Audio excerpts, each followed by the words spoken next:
नमस्कार दोस्तों, आपका स्वागत है दोस्तों। क्या पति और पत्नी को एक साथ बैठकर भोजन करना चाहिए? क्या मनुष्य को दूसरों का झूठा भोजन ग्रहण करना चाहिए? इस विषय में भगवान श्री कृष्ण ने बहुत महत्वपूर्ण बातें कही हैं जो प्रत्येक मनुष्य को अवश्य जान लेनी चाहिए ताकि उसे कभी अकाल मृत्यु तथा दुख दरिद्रता का सामना न करना पड़े। दोस्तों, इस संसार के प्रत्येक प्राणी को अन्न की आवश्यकता होती है। अन्न से ही उसे ऊर्जा प्राप्त होती है। हर पशु के लिए अलग प्रकार के अन्न की आवश्यकता होती है। पशु भी अन्न ग्रहण करते समय ईश्वर के नियमों का पालन ही करते हैं। इसी प्रकार से मनुष्य के लिए भी भोजन के कई महत्वपूर्ण नियम बताए गए हैं। यदि इन नियमों का पालन किया जाए तो मनुष्य को ईश्वर की प्राप्ति होती है।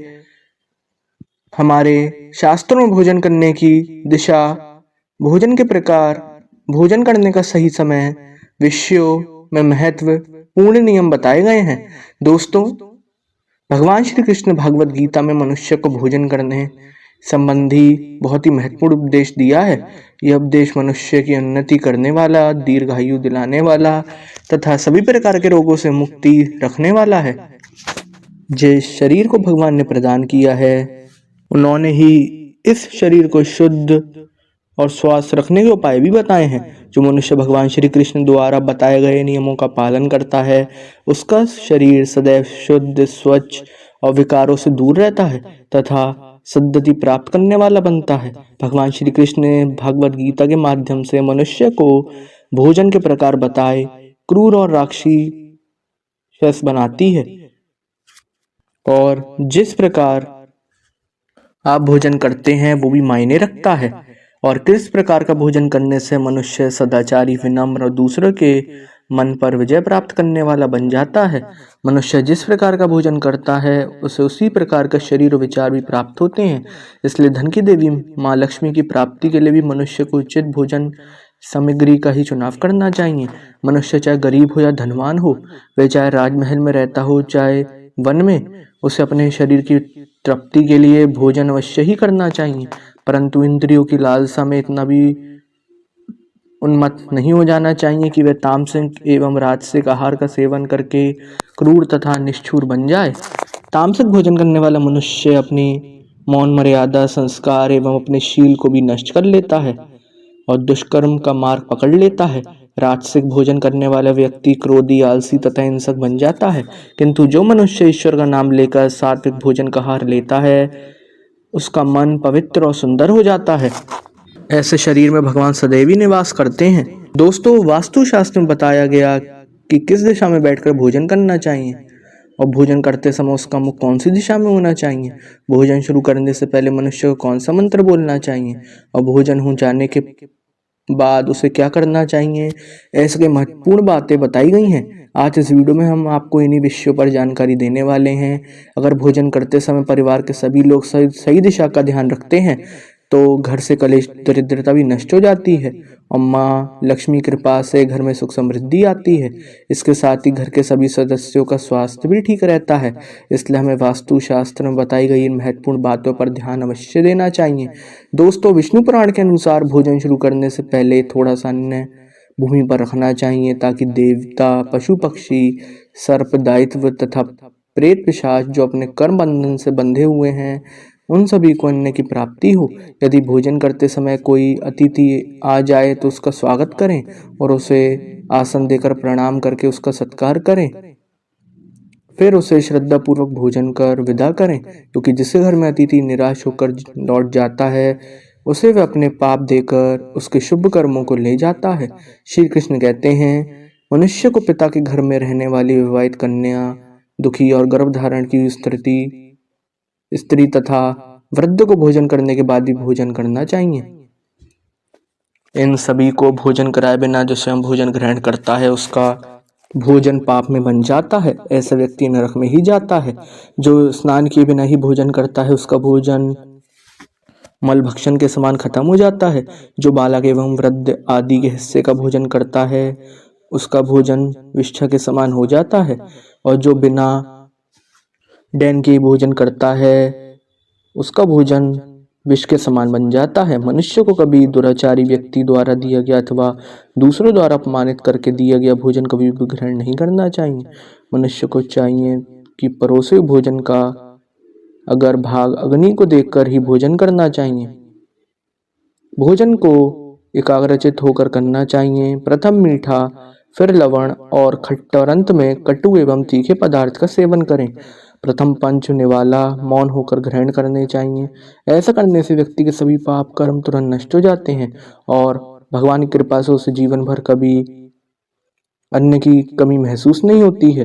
दोस्तों, वास्तु के अनुसार पूर्व दिशा में बैठकर भोजन करने से व्यक्ति रोगों और मानसिक तनाव से मुक्त हो जाता है। बीमार बुजुर्गों को पूर्व की ओर मुख करके भोजन अवश्य करना चाहिए। इनसे उनके स्वास्थ्य में सुधार होता है, क्योंकि पूर्व दिशा उगते हुए सूरज की दिशा है और सूर्य देव बाल आरोग्य तथा दीर्घायु प्रदान करते हैं। अगर कोई व्यक्ति व्यवसाय में तरक्की चाहता है अथवा नौकरी की तलाश में है तो उत्तर दिशा में और मुंह करके भोजन करें। उत्तर दिशा माँ सरस्वती की दिशा है, इससे उस व्यक्ति के कार्यों में सफलता प्राप्त होती है। ध्यान रहे, दक्षिण दिशा की ओर मुंह करके भोजन ना करें। यह दशा वह दशा है। वास्तुशास्त्र के अनुसार टूटे फूटे बर्तनों में भोजन नहीं करना चाहिए, दुर्भाग्य को निमंत्रण देता है। भोजन हमेशा स्वच्छ थाली में ही करना चाहिए। गंदी थाली में भोजन करने से जीवन के दुर्भाग्य आता है। पुत्र के अनुसार जो मनुष्य एकादशी के दिन तामसिक अन्न अर्थात मांस का सेवन करता है, लक्ष्मी उसे छोड़कर चली जाती हैं। भोजन का अपव्यय करना शास्त्रों में अनर्थ माना गया है। इससे थाली में जितना आवश्यक हो उतना ही भोजन लें। और कोई व्यक्ति साथ में भोजन कर रहा हो तो उसका भोजन समाप्त होने तक उठकर नहीं जाना चाहिए, इससे पितृदेव नाराज हो जाते हैं। भोजन के बाद थाली में हाथ धोना अनुचित माना गया है। थाली में हाथ धोने से अन्न का अपमान होता है। भोजन के बाद थाली में हाथ धोने वाले लोग नीचे योनि में जन्म लेते हैं। सबसे महत्वपूर्ण बात, ध्यान रहे कि व्यक्ति को बिस्तर पर बैठकर कतई भोजन नहीं करना चाहिए। ऐसा करने से व्यक्ति कई प्रकार के रोगों से ग्रसित हो सकता है। भोजन केवल जमीन पर आसन बैठाकर और उस पर बैठकर ही करना चाहिए। भोजन करते समय दिशाओं का ध्यान रखना बहुत आवश्यक होता है। यदि गलत दिशा में बैठकर अथवा गलत दिशा में मुख करके भोजन करने से व्यक्ति को उसके अनिष्ट कारक परिणाम प्राप्त होते हैं। भगवान श्री कृष्ण कहते हैं, जिस भोजन के ऊपर से कोई पैर रखकर चला गया हो अथवा कोई व्यक्ति भोजन को लांग कर गया हो तो ऐसे भोजन को कभी नहीं खाना चाहिए। ऐसा भोजन अशुद्ध हो जाता है। ऐसे भोजन को पशु को खिला देना चाहिए। दूसरों के द्वारा लांगा गया भोजन खाने से मनुष्य की आयु कम हो जाती है और उसके शरीर में भिन्न भिन्न प्रकार के रोग उत्पन्न होते हैं। गरुड़ पुराण के अनुसार यदि भोजन में बाल निकल आता है तो ऐसा भोजन त्याग हो जाता है। यदि अन्न में बाल निकलता है तो उसे ईश्वर को कभी प्रसाद के रूप में नहीं चढ़ाना चाहिए और ना ही स्वयं खाना चाहिए। ऐसा भोजन पाठों को प्राप्त हो जाता है। श्री कृष्ण कहते हैं, मनुष्य को दूसरों के लिए परोसा भोजन भी नहीं खाना चाहिए। जो मनुष्य दूसरों का भोजन छीन के खाता है अथवा किसी को बिना दिए ही स्वयं उसे अन्न का उपभोग करता है, उसे देवी अन्नपूर्णा रुष्ट हो जाती हैं। भोजन सभी में बांटकर खाना चाहिए। दूसरों के हिस्से का भोजन करने से मनुष्य के पुण्य कर्म नष्ट हो जाते हैं।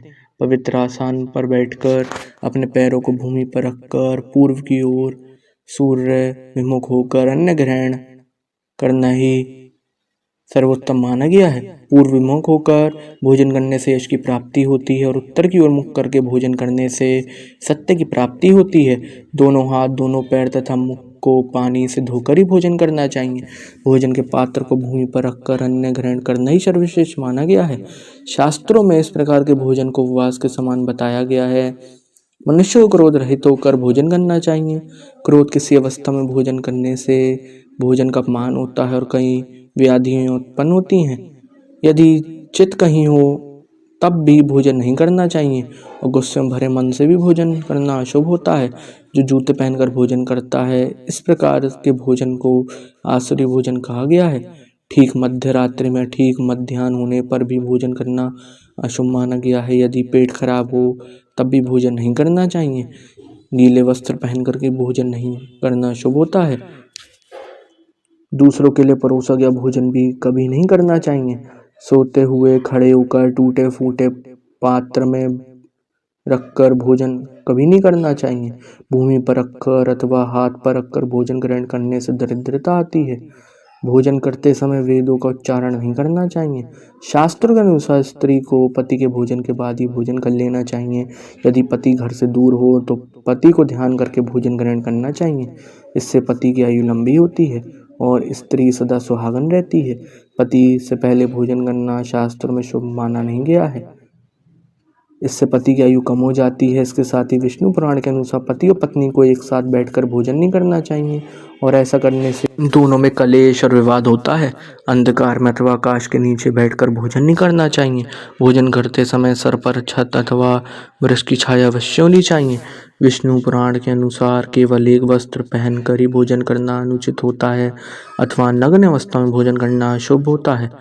इससे जीवन में दुर्भाग्य आता है। सवारी पर बैठकर अथवा कहीं किसी वहाँ में बैठकर भी भोजन करना ग्रहण अनुचित नहीं है। साथ ही शैया पर बैठकर भोजन करने से व्यक्ति की आयु कम हो जाया करती है। हंसते हुए अथवा रोते हुए भोजन करना अनिष्टकारक होता है। इससे गले में अन्न फंसकर प्राण जाने का भी खतरा बना रहता है। तो दोस्तों, इस प्रकार से शास्त्रों में भोजन के संबंध में महत्वपूर्ण नियम बताए गए हैं। उम्मीद है आपको ये जानकारी अच्छी लगी होगी। वीडियो को लाइक ज़रूर करें, कमेंट में जय श्री कृष्ण अवश्य लिखें। साथ ही चैनल को सब्सक्राइब करना ना भूलें। आप सभी का धन्यवाद। जय श्री कृष्ण।